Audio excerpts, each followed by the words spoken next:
आप देख रहे हैं पाकिस्तानी खबरों, तज्जियों, तबसरों और अंदरूनी कहानियों पर मुश्तमिल शो इरफान हाशमी और इब्राहिम राजा के साथ दो टोक। बिस्मिल्लाहिर्रहमानिर्रहीम। अस्सलाम वालेकुम नाज़रीन, मैं हूं इरफान हाशमी और आपको प्रोग्राम में खुशामदीद कहता हूं। और हमारे साथ मौजूद हैं इब्राहिम राजा साहब। राजा साहब अस्सलाम वालेकुम। वालेकुम अस्सलाम। इस प्रोग्राम शुरू करने से पहले आप तमाम देखने और सुनने वालों से दरखास्त है कि चैनल को जरूर सब्सक्राइब कर लें और हमारा जो टारगेट है इसे ज़रूर अचीव कीजिए। हमारे साथ मिलकर इसको अचीव करवाने में हमारा साथ दें। अल्लाह ताला के हुक्म से और आप तमाम दोस्तों के ताउन से हम इसे ज़रूर अचीव करेंगे। और टारगेट ये है कि पाकिस्तान में हमने इस जंग को जीतना है। एल्गोरिदम्स की एक जंग है और इंडिपेंडेंट आवाज़ों को दबाया जाता है, तो आप हमारा साथ दें और इन वीडियोस को शुरू से लेकर आखिर तक देखें। पसंद आए तो इसे शेयर भी अपने दोस्तों के साथ करें और चैनल को ज़रूर सब्सक्राइब करें। राजा साहब, 3 खबरें हैं जिस पर हम तफसील से बात करेंगे आज की इस नशिस्त में। एक तो अलीबा खान का इंटरव्यू, उन्होंने ना पार्टी के बहुत सारे लोगों को एक्सपोज किया है। वो एक तरह से चार्जशीट थी तहरीक इंसाफ के हवाले से, उसका भी एक मुकम्मल जायज़ा रखेंगे। 10 निकात हैं Ali Bin Gandapur and the rest of the company के बारे में अलीमा खान ने क्या कहा। और फिर ऐसा इसके साथ साथ तारिक फजल चौधरी साहब की तरफ से एक ऐलान, इमरान खान को हस्पताल मुंतकिल करने की बात जो है वो की जा रही है। और फिर रिहाई फोर्स हर सूरत बनेगी, ये बनेगी या नहीं बनेगी, इस पर भी शफी जान साहब का एक वजाहत आ गई। इसकी तफसील भी अपने सुनने वालों के साथ हम शेयर करेंगे। और फिर अली बिन गंडापुर ने भी माफ़ी मांग ली है। किससे मांगी? और फिर सुहेल अफरीदी के खिलाफ एक प्रोपेगेंडा किया जा रहा है और हामिद रज़ा साहब के अकाउंट से आज एक ट्वीट किया गया और इस पर ख्वाजा आसिफ साहब ने एक जवाब भी दिया है। राजा साहब, अलीमा खान का जो इंटरव्यू है ये बहुत ही इम्पोर्टेंट था और अलीमा खान ये कहती हैं, इंडिपेंडेंट को उन्होंने इंटरव्यू दिया कि हुकूमत इस वक्त तकसीम की जो बात करी ये झूठ है। दरअसल हुकूमत ने गारंटी दी थी कि शिफा इंटरनेशनल में इलाज होगा, जबकि टीवी पर आ रहा था कि अल-शिफा, जो कि मैंने उनसे पूछा कि अल-शिफा क्यों आ रहा है, हमारा वाज़ेह मुतालबा है कि इमरान खान का इलाज शिफा इंटरनेशनल हस्पताल इस्लामाबाद में करवाया जाए। मुझे लगता है कि इन्होंने शिफा का नाम सिर्फ इस्तेमाल किया है, इंटरनेशनल और जो ट्रस्ट है ये बताना मेरा ख्याल है कि राजा साहब भूल गए। फिर इमरान खान को 2 हफ्तों तक नज़र नहीं आया। इमरान खान जेल सुपरिटेंडेंट को आगाह करते रहे कि मेरी आंख से नज़र नहीं आ रहा, लेकिन उन्होंने कोई इलाज नहीं करवाया। हत्ता कि पिम्स के डॉक्टर्स ने इमरान खान को कहा कि शुक्र करें हम आ गए वरना आपकी आंख ज़ाया हो सकती थी। इमरान खान जब आंख की सूरत हाल बैरिस्टर सलमान सफदर को बता रहे थे तो उस वक्त सलमान सफदर की एक जानिब जेल सुपरिटेंडेंट और दूसरी जानिब डिप्टी सुपरिटेंडेंट जेल बैठा हुआ था। अगर सलमान सफदर ने अदालत में कोई गलत बात कही होती तो उस वक्त जेल की जानिब से हुकूमत की तरफ से कोई तरदीद आ चुकी होती। अगर इमरान खान की आंख को कुछ होता है तो फिर ये सब मुजरिम है। इतना बड़ा कौन सा मसला है कि फैमिली और ज़ाती मौलजीन को इमरान खान के पास नहीं ले जा सकते? ये क्या छुपा रहे हैं? इमरान खान के 3 पैगाम मिले। मेरी बहनों से कहो कि मेरे लिए आवाज़ उठाएं। जिन डॉक्टर्स ने मेरा इलाज किया उन पर मुझे तसल्ली नहीं। इमरान खान ने कहा कि मेरी आंख ठीक नहीं है। और उस्मा खान का भी बयान हमें याद रखना चाहिए जिसपे उन्होंने कहा था कि उस्मा ये मुझे मारना चाहते हैं। राजा साहब, जो एक और नुक्ता अचकज़ई साहब के हवाले से, ये मैं आगे चलकर इस पर हम बात भी करते हैं और मज़ीद जो इंटरव्यू के अंदर बातें थी वो भी हम शेयर करते हैं। लेकिन ये 3 पैगामात आगे हैं। पार्टी वर्कर के लिए पैगाम है, तहरीक इंसाफ के कायदीन के लिए पैगाम है और इमरान खान की बहनों के लिए पैगाम है कि आप तहरीक चलाएं। आपको लगता है कि इस क़यादत से, मौजूदा हालात से ये हो पाएगा कि इमरान खान की जो रिहाई है वो लोग ये मुमकिन बना सकेंगे? राय साहब देखें हाशमी साहब, इसके अंदर 2 खबरें बड़ी अहम हैं और 2 नुकात बड़े अहम हैं। नंबर 1, इससे पहले कि हम ये फैसला करें या इसके ऊपर तज्जिया दें कि इमरान खान साहब की रिहाई के लिए कौन सीरियस है, कौन मज़ामत कर रहा है और कौन मफाहमत की कोशिश कर रहा है या कौन समझौता करके बैठ गया है, इससे पहले हमें इस बात का तज्जिया करना चाहिए या इस बात का खोज लगाना चाहिए कि 2024 का जो इलेक्शन था, 8 फरवरी 2024 का इलेक्शन, ये कोई अलीमा खान साहिबा ने तो नहीं लूटा था, ये कोई अली अमीन गंडापुर ने तो नहीं लूटा था। ये जो इलेक्शन है ये कोई पीटीआई के किसी रहनुमा ने, चाहे वो इस वक्त मफामती सियासत करना चाह रहा हो या मजामती सियासत करना चाह रहा हो, ये कोई उनमें से, यानी पीटीआई के एंड से तो ये गड़बड़ नहीं हुई थी। पीटीआई तो रिसीविंग एंड पे है। पीटीआई के साथ तो जिस किस्म का जब्र किया गया, तो पीटीआई इस वक्त एक मजलूम है। नंबर 1। इसका जिम्मेदार कौन था? 8 फरवरी 2024 के इलेक्शन पर जब खून मारने वाला, पहले तो हमें इस तरफ जाना चाहिए। उसके बाद इमरान खान साहब को क्या कैद में पीटीआई के सोशल मीडिया ने, या अवाम जो ट्वीट्स करते हैं, या अवाम जो हैं जो इमरान खान साहब से इज़हार यकजहती करते हैं, तो क्या इमरान खान साहब की जब गिरफ्तारी हुई थी इस वजह से हुई थी? क्या जो इलेक्शन लूटा गया था वो इस वजह से लूटा गया था कि सोशल मीडिया जो है वो कोई ट्वीट्स कर रहा था? या जब इमरान खान साहब के खिलाफ रजीम चेंज ऑपरेशन किया गया था तो क्या उसमें पीटीआई के लीडर्स का या सोशल मीडिया का या आम आवाम का कसूर था? तो इसका जवाब नफी में है। तो सबसे पहले तो ये देखना होगा कि इमरान खान साहब पर जो मुश्किलात आई, जो रजीम चेंज ऑपरेशन हुआ और जो कुछ पीटीआई के लीडर्स के साथ हुआ, जिस तरह से उनके कारोबार तबाह किए गए, उनके अहले खाना को हिरासा किया गया और पीटीआई के वर्कर्स को और आम लोगों को भी दहशतगर्दी के मुकदमात का सामना करना पड़ा। तो पीटीआई इस पूरी सिचुएशन में अली अमीन गंडापुर हों, चाहे सुहेल आफरीदी हों, चाहे अलीमा खान साहिबा जो कि पीटीआई का हिस्सा तो नहीं लेकिन अपने भाई के लिए और उनकी रिहाई के लिए एक जंग लड़ रही हैं, बुशरा बीबी साहिबा हों, ये सब मफामती मजामती दरमियान वाले, इधर वाले उधर वाले, ऊपर वाले नीचे वाले, ये सब जो है रिसीविंग एंड पे, यानी इनके साथ जुल्म हुआ है।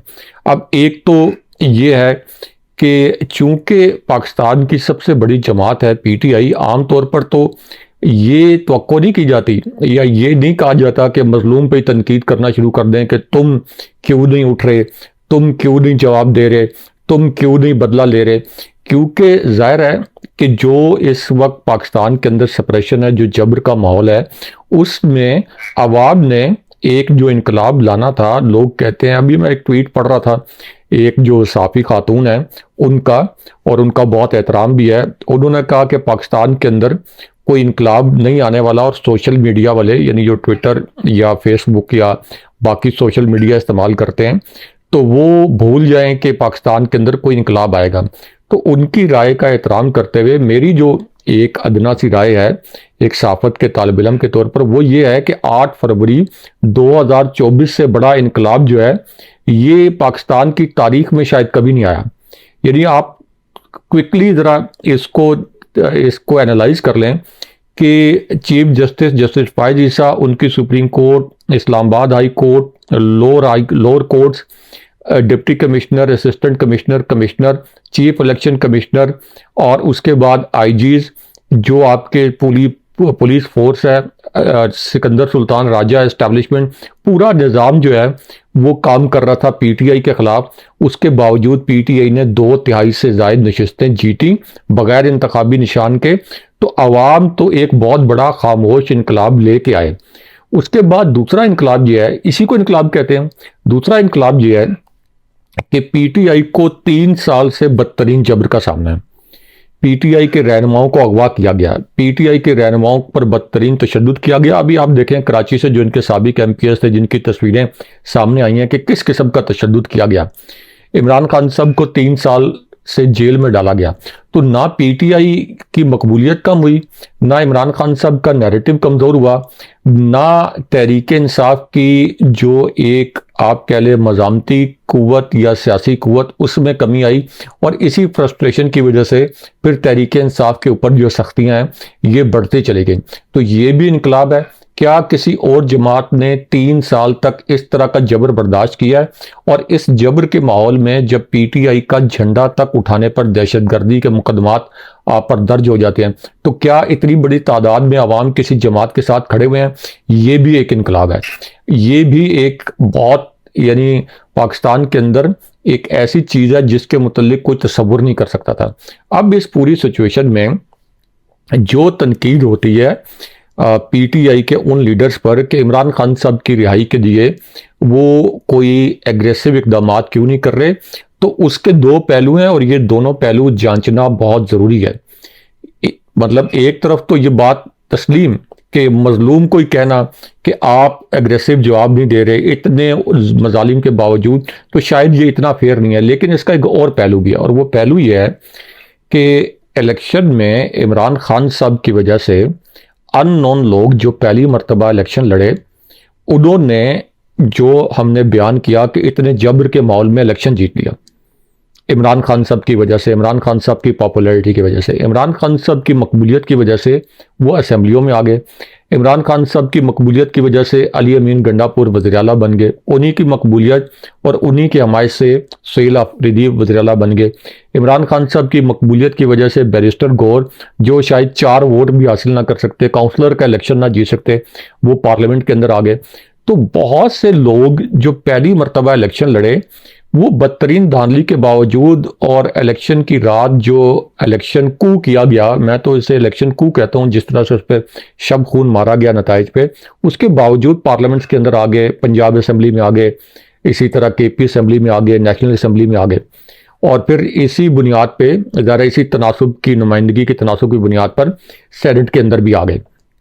तो इसका मतलब यह है कि ये जो लोग इमरान खान साहब की वजह से पार्लियामेंट के अंदर आए हैं, वज़ीर आला बने हैं, तो लोगों की तवक्को ये है कि वो लीडर खुद तो ऑलमोस्ट 3 साल से जेल में है और बहुत सख्तियां बर्दाश्त कर रहा है, अपने लिए कुछ नहीं मांग रहा। अपने लिए कुछ करना होता तो उनकी गिरफ्तारी से पहले हमने सबसे पहले इस प्लेटफॉर्म पर ये खबर ब्रेक की थी, जिसकी बाद में कई दिनों के बाद अलीमा खान साहबा ने तस्दीक की कि इमरान खान साहब की गिरफ्तारी से 36 घंटे पहले भी इमरान खान साहब जब पहली मरतबा गिरफ्तार हुए थे तो उन्हें ये मैसेज दिया गया था कि आप बाहर चले जाएं, आपका दाम किसी ECL पर नहीं है, आप बाहर चले जाएं, आपकी गिरफ्तारी नहीं होगी और मुनासिब वक्त पे आप वापस आ जाइएगा, ये आपके लिए और आपकी पार्टी के लिए अच्छा होगा। लेकिन इमरान खान साहब ने उस वक्त कौम के मुतल्लिक सोचा, अपनी पार्टी के मुतल्लिक सोचा, अपने लोगों के मुतल्लिक सोचा। तो एक ऐसा लीडर जो कि 3 साल से इतनी सख्तियां बर्दाश्त कर रहा है, तो क्या उसके नाम पे जो लोग आ गए हैं पार्लियामेंट में, अब उनसे लोगों की तवक्को है कि वो इमरान खान साहब की रिहाई के लिए एग्रेसिव एफर्ट करें। सिर्फ ये नहीं है कि इमरान खान साहब के नाम पे अगर पार्लियामेंट आ गए हैं, झंडे अपनी गाड़ियों पे उन्होंने लगा दिए हैं कि जी पार्लियामेंटेरियन है और KP में उनकी हुकूमत भी है। अच्छा, इसमें ना आप ठीक कह रहे हैं, आपका जो नुक्ता नज़र है राय साहब, वो बिल्कुल ठीक है, लेकिन वो प्रॉब्लम इस पे ये है कि शफी जान साहब ने अब इसकी वजाहत तो कर दी है कि हम एक रिहाई फोर्स बनाने जा रहे हैं, और दूसरी तरफ से जो कायदीन है वो आमने सामने है। अब प्रॉब्लम इसमें ये है कि इतनी सारी पाकिस्तान तहरीक इंसाफ की पार्टी के अंदर बहुत सारी पार्टीज़ बन गई, कायदीन जो जिसमें बैरिस्टर गौहर हैं या बाकी लोग हैं, वो वर्कर्स को कहते रहे कि इस धरने को ख़त्म करो, वर्कर्स उनको कहते रहे कि आप चेयरमैन हैं, आपको उहदा जो पूरी क़यादत का है, ये मामला आपका नहीं है, इसको छोड़ देंगे। इस किस्म की बातें हुई हैं, रिपोर्ट हुई हैं। फिर ये रिहाई फोर्स आ गई, ये सुहेल अफरीदी ने इसका ऐलान किया था। दूसरी तरफ जो सुहेल अफरीदी की जो बाकी जो कायदीन थे, उन्होंने सोचा कि यार अगर रिहाई फोर्स ही बनानी है तो फिर तहरीक तहफ़्फ़ुज़ पाकिस्तान का क्या काम है, और ये क्यों है, और इसका क्या मैंडेट होगा, और आइन के ख़िलाफ़ है कौन सी, ये बातें शुरू होगी। अब देखें, ये बयान आ गया है कि सुहेल अफरीदी ने ऐलान किया फोर्स बनाई जाएगी, स्ट्रीट मूवमेंट की तैयारी सुहेल अफरीदी के कंधों पर है। रिहाई फोर्स का ऐलान भी इसी तनाजुर में हुआ। अगर रिहाई फोर्स स्ट्रीट मूवमेंट में कारआमद हो सकती है तो हम ज़रूर इस तरफ जाएंगे। इमरान खान की रिहाई फोर्स को पार्टी की मंजूरी की कोई ज़रूरत नहीं है। तो अब इससे मैं और आप क्या इसका नतीजा निकालेंगे, पार्टी की मंजूरी की कोई ज़रूरत नहीं है। तो फोर्स का तो हमने नहीं सुना। खान साहब ने तो स्ट्रीट मोबिलाइजेशन की जो बात की थी वो उन्होंने की, उन्होंने कहा कि लोगों से आप अपने आप को कनेक्ट करें, लेकिन स्ट्रीट मूवमेंट के हवाले से अलावा इसके कोई पैगाम नहीं मिला राय साहब। लेकिन यहाँ पे अब इसको कहना, ये तो फिर देखें, ये जो कहा जा रहा है कि इमरान खान साहब की जानिब से खान साहब की रिहाई के लिए किसी तहरीक का पैगाम नहीं मिला, ये बात दुरुस्त नहीं है। इमरान खान साहब ने जब स्ट्रीट मूवमेंट के मुतल्लिक हदायत दी थी तो इमरान खान साहब ने ये हदायत की थी कि बुशरा बीबी साहिबा, बाकी जो असीरान हैं PTI के, और उनकी रिहाई के लिए एक मज़ामती तहरीक चलाई जाए और एक फ़ाइनल मज़ामती तहरीक चलाई जाए। अगर इमरान खान साहब ने अपनी बुशरा बीबी साहिबा और PTI के दीगर जो कायदीन और जो कारकुन गिरफ्तार हैं उनकी रिहाई के लिए कोई एफर्ट ना करवानी होती, कोई तहरीक ना चलवानी होती, तो फिर ये नवंबर 2024 का जो धरना था जो D चौक में हुआ, ये इमरान खान साहब की हदायत पर क्यों हुआ? वो इसी वजह से हुआ ना। स्ट्रीट मूवमेंट बस चलती रहे, उसका कोई मकसद ना हो। मिसाल के तौर पर अगर ये कहा जाए कि जी स्ट्रीट मूवमेंट के लिए इमरान खान साहब ने कहा था, खान साहब ने ये नहीं कहा कि उनका इलाज हो, या खान साहब ने ये नहीं कहा कि उनकी रिहाई हो, तो फिर इस स्ट्रीट मूवमेंट को क्या करना है? आप मुझे या हमारे व्यूअर्स कमेंट करके बताएं कि ये स्ट्रीट मूवमेंट का क्या मकसद है। एक तहरीक जो होती है उसके कुछ मकासद होते हैं, वो 5-6 मकासद होते हैं, और कहा जाता है कि हम इन 5-6 मकासद के लिए हम ये तहरीक चला रहे हैं, और उसमें से 2-3 जो मरकजी मकासद हैं वो जब अचीव कर लिए जाएं तो उससे तयन किया जाता है कि ये तहरीक कितनी कामयाब रही। तो स्ट्रीट मूवमेंट के नतीजे में अगर 2024 का इलेक्शन भी नहीं खुलना, अगर ये जाली हुकूमत भी फारिग नहीं होनी, यानी इनकी हुकूमत भी नहीं जाने, अगर इमरान खान साहब की रिहाई भी नहीं होनी, अगर आइन भी बहाल नहीं होना, अगर आपकी जो जाली आइनी तरमीम है ये भी वापस नहीं होनी, तो भाई फिर स्ट्रीट मूवमेंट ये जो आप ड्रामा कर रहे हैं और ये जो पीटीआई के नौजवान गिरफ्तार हो रहे हैं इस स्ट्रीट मूवमेंट के नाम पर, फिर इन गिरफ्तारियों का, इन कुर्बानियों का क्या फ़ायदा? हर तहरीक का एक मकसद है ना, को बिला मकसद तो कोई तहरीक नहीं चल सकती। तो इसलिए ये कहना कि इमरान खान साहब ने कभी ये नहीं कहा कि आप कोई मेरी रिहाई के लिए स्ट्रगल करें या कोई फाइनल कॉल दें, ये बात बिल्कुल गलत है। ये इसके पीछे छुपने के मुतरादिफ है कि जब तक इमरान खान साहब का अपना हुक्म नहीं आ जाता। अगर ऐसा होता तो अलीमा खान साहिबा जो इमरान खान साहब का पैगाम बाहर लेके आती हैं, और इमरान खान साहब ने खुद कहा था, अलीमा खान साहिबा जब उनका पैगाम लेके आई, कि उनका पैगाम, असल पैगाम अलीमा खान साहिबा नशर करेंगी, क्योंकि सलमान अकरम राजा और बाकी जो लोग हैं, ये इमरान खान, बैरिस्टर गौर वगैरह, ये इमरान खान साहब तक ना असल खबर, ना असल हालात पहुंचाते हैं, और ना ही इमरान खान साहब का पैगाम बाहर लेके आते हैं। तो अलीमा खान साहिबा ने सुहेल आफरीदी को क्या कहा था कैमरों के सामने? सुहेल आफरीदी साहब को उन्होंने कहा था कि इमरान खान साहब की रिहाई के लिए कोई इकदाम करें, ये अल्फाज बोले थे। तो इसका क्या मतलब है? अच्छा, ये जो ये आप ठीक कह रहे हैं। इसमें ना एक और मैं एडिशन ये कर देता हूँ कि जब ये सवाल ना उनसे भी हुआ है, उन्होंने कहा जी कि आप अली मीन की बात करते हैं, हमने तो नहीं अली मीन को ये पैगाम भेजा, पैगाम तो किसी और के जरिए पहुंचा था कि इस्तीफा दे दो भाई।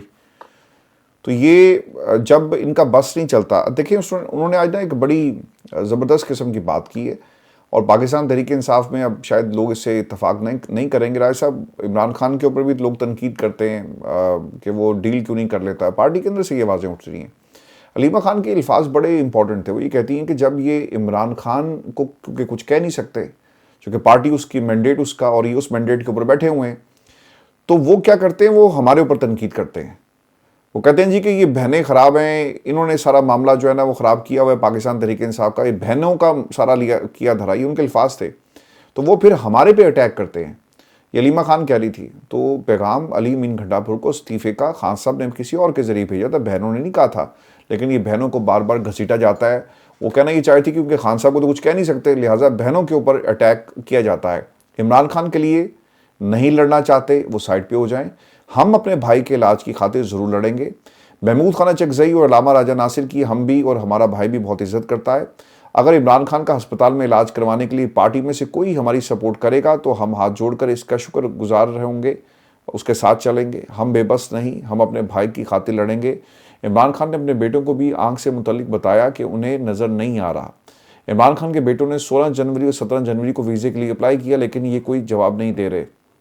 बरवर के बारे में भी एक जुमला उन्होंने कहा कि सब हुकूमत के टाउट्स हैं, ये एजेंसियों के लिए डू मोर कर रहे हैं। शेर अफजल मरवत ने बुशरा बीबी पर कितना बड़ा इल्ज़ाम लगाया। ये जिस हार की बात कर रहा है, उस वक्त बुशरा बीबी तोशा खाना 1 में हाउस अरेस्ट में थी, जबकि तोशा खाना 2 अभी शुरू हुआ ही नहीं था। और ये कह रहा है कि बुशरा बीबी ने मुझे ये कहा और वो कहा, और खान साहब ने कहा। आपको याद है ना क्या कहा था? कि वो कहते हैं जी कि खान साहब ने कहा कि जाओ जाकर बुशरा बीबी से बात कर लो। तो आई डोंट नो कि किस वक्त की बात वो भाई साहब कर रहे हैं। फिर उन्होंने एक और बात की गंडापुर के बारे में कि अली मीन को हटाने का पैगाम हमारे ज़रिए नहीं आया था। ये लोग जब इमरान खान को कुछ कहना चाहते हैं तो हमें कह देते हैं, क्योंकि उनको मालूम है कि इमरान खान के ख़िलाफ़ कुछ नहीं कहना, और सॉफ्ट टारगेट हमें बनाते हैं। अब इमरान खान के साथ राय साहब कोई तनकीद करके जाएगा कहाँ? आप इमरान खान को धोखा देकर, उन्हें मालूम है कि यार पाकिस्तान तहरीक इंसाफ के अंदर अगर हमने ज़िंदा रहना है तो हमने इमरान खान के नज़रिए पे चलना है, और पार्टी का वर्कर जो है ना वो इमरान खान की वजह से इनके साथ चल रहा है। अदरवाइज़ तो राय साहब इनके कोई करतूत नहीं है।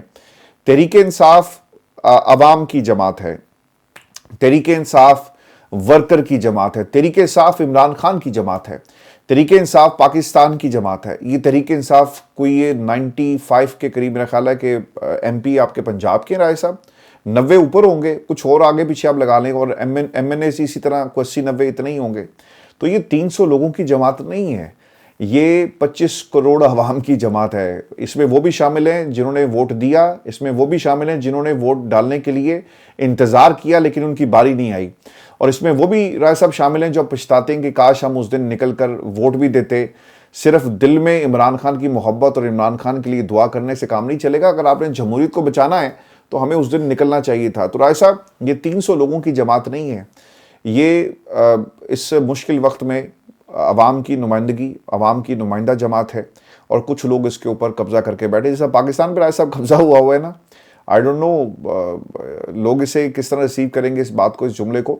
इसी तरह इस जमात के ऊपर भी कुछ लोगों का कब्जा है, और बाकी जो हैं, आपको याद है एक जुमला इमरान खान ने कहा था राय साहब, वो जुमला क्या था कि खबरें सुनने के बाद तो मुझे ये लगता है कि बाहर सब हंसी खुशी रह रहे हैं। तो सर ये सब हंसी खुशी रह रहे हैं जब तक तमाम इख्तलाफात को साइड पर रखकर तहरीक इंसाफ, शफी जान, सोहेल अफरीदी, अली बिन कंडापुर, बैरिस्टर गौहर, अचक जई, अलामा राजा नासिर अब्बास, शानदाना गुलजार, ये जितने लोग हैं अपने इख्तलाफात को साइड पर रखकर जब तक इमरान खान की आज़ादी की जंग नहीं लड़ेंगे, देखें, एक तो पार्टी बहुत बड़ी है, और ये कोई नून लीग की तरह सिर्फ कोई पंजाब की 2-4 नशस्तों की पार्टी नहीं है। पीपल्स पार्टी की तरह, जी जी, टांगा पार्टी, अब तो पीपल्स नून लीग पार्टी टांगा की पार्टी है ना। तरह सिर्फ अंदरूने सिंध की पार्टी नहीं है, और मौलाना फजलुर रहमान साहब की तरह सिर्फ मदारिस के जो KP के बच्चे हैं सिर्फ उनकी पार्टी नहीं है। पार्टी बहुत बड़ी है, और पार्टी के अंदर लीडर्स भी बहुत हैं, मज़ामत करने वाले भी बहुत हैं। तो इख्तलाफात जो हैं वो एक बड़ी पार्टी के अंदर नज़र आते हैं, ये कोई गैर मामूली बात नहीं। लेकिन जो गैर मामूली बात है वो ये है कि जिस सूरत हाल से इस वक्त पार्टी गुजर रही है, लगता है ऐसा है कि एक प्लानिंग के तहत कुछ लोग जो हैं ये इख्तलाफात, जो अंदरूनी इख्तलाफात हैं, इनको मीडिया पर लेके आते हैं, और फिर इन इख्तलाफात के पीछे छुप जाते हैं कि आज जो PTI की सियासी कमेटी है उसने मज़ामत का फैसला नहीं किया, या उसने आखिरी कॉल, फाइनल कॉल के लिए कोई अप्रूवल नहीं दी, आज तहरीक तहफ़्फ़ुज़ आईन पाकिस्तान ने नहीं दी। ऑडियो भी लीक होती है जी, जुनैद अकबर की, ऑडियोज लीक याद हुई, होगा आपको ऑडियो, और ये ऑडियोज मैं आपको बता रहा हूँ कि ये लगता है ऐसा है कि कुछ लोग जो हैं ये इन मुख्तलिफ आरा को, यानी इख्तलाफात का मतलब यह है कि PTI के अंदर मुख्तलिफ आरा होंगी, जो कि मुख्तलिफ आरा, यानी मैं ब्यूरो चीफ के तौर पर जब अपने स्टाफ की मीटिंग करता हूँ, जब वो मेरे सामने बैठते हैं, रिपोर्टर्स या एडिटर्स या copy editors, assignment editors, producer, archive वाले, DSNGs वाले हमारे जो कोलीग्स हैं, तो हर किसी की एक ओपिनियन होती है। तो वो डिफरेंट ओपिनियन हो सकती है, जो कि ज़रूरी नहीं है कि एक जैसी, लेकिन इन डिफरेंट ओपिनियंस को इख्तलाफात के नाम पर मीडिया पर कौन उछाल रहा है, ये PTI के अंदर कुछ लोग हैं।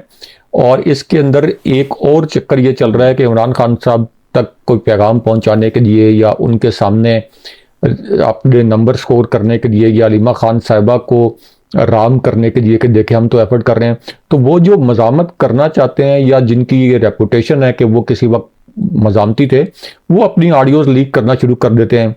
जैसे जुनैद अकबर साहब के मुतल्लिक हमने बताया कि उन्होंने, ये कोई मुनासिब इक़दाम नहीं था, क्योंकि उनकी ऑडियो ना इस्टेब्लिशमेंट ने लीक करनी थी कि जी मैं तो मज़ामत करना चाहता हूँ और मुझे मज़ामत नहीं करने दी जा रही, यानी तासुर जो उसके अंदर था, और वो उनके किसी दुश्मन ने भी लीक नहीं करनी थी, तो उनके दोस्तों ने।